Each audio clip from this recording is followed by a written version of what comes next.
প্রকৃতির খেয়ালে বেড়ে ওঠা এই গাছ শুধু ঠাকুরগাঁওই নয়, গোটা বাংলাদেশের বিষয়। তাই জেলা প্রশাসন এরই মধ্যে হরিণমারী এলাকার সূর্যপুরী আম গাছকে ভ্রমণ পিপাসুদের কাছে উপভোগ্য করতে সেখানে রেস্ট হাউস নির্মাণেরও সিদ্ধান্ত নিয়েছে। প্রথম দেখাতেই বটগাছ মনে হলে ভুল হবে। বটগাছের মতো বিশাল আকৃতি হলেও আসলে বটগাছ নয়, এটি একটি আম গাছ।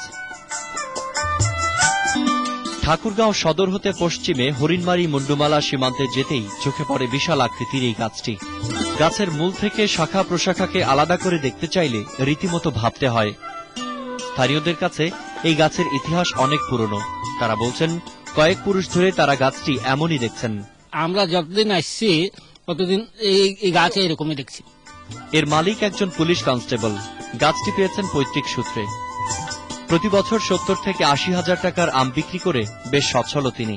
আমাদের জন্য পাখি একটা দাঁড়াইছে কি। পর্যটকরা ঠাকুরগাঁও আসবেন অথচ এই বিষয় দেখবেন না, তা তো হতে পারে না। এমন অনেকেই রয়েছেন যারা আসেন বারবার। এসে মনে হলো যে যতটুকু কল্পনা করেছিলাম তার থেকে অনেক বেশি সুন্দর এবং এত বড়, এটা বিস্ময়কর।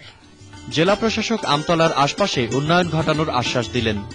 ওই আমগাছ চত্বরে একটি রেস্ট হাউস নির্মাণের চেষ্টা করছি। কাঁচা রাস্তা করা হয়েছে এবং আমরা আশা করছি এবছর সেখানে আমরা পাকা রাস্তা করব। ঠাকুরগাঁয়ের বালিয়াডাঙ্গির হরিণমারী গ্রামে সূর্যপুরী নামের এই আমগাছটি দাঁড়িয়ে আছে 2 বিঘা জায়গা নিয়ে। স্থানীয়রা জানালেন এই আমগাছটির বয়স 250 থেকে 300 বছর। এই আমগাছটি পৃথিবীর সবচেয়ে বড় কিনা তা নিয়ে নানান মত থাকতে পারে, তবে দেশের সবচেয়ে বড় হিসেবে দাবি করে ঠাকুরগাঁওবাসী।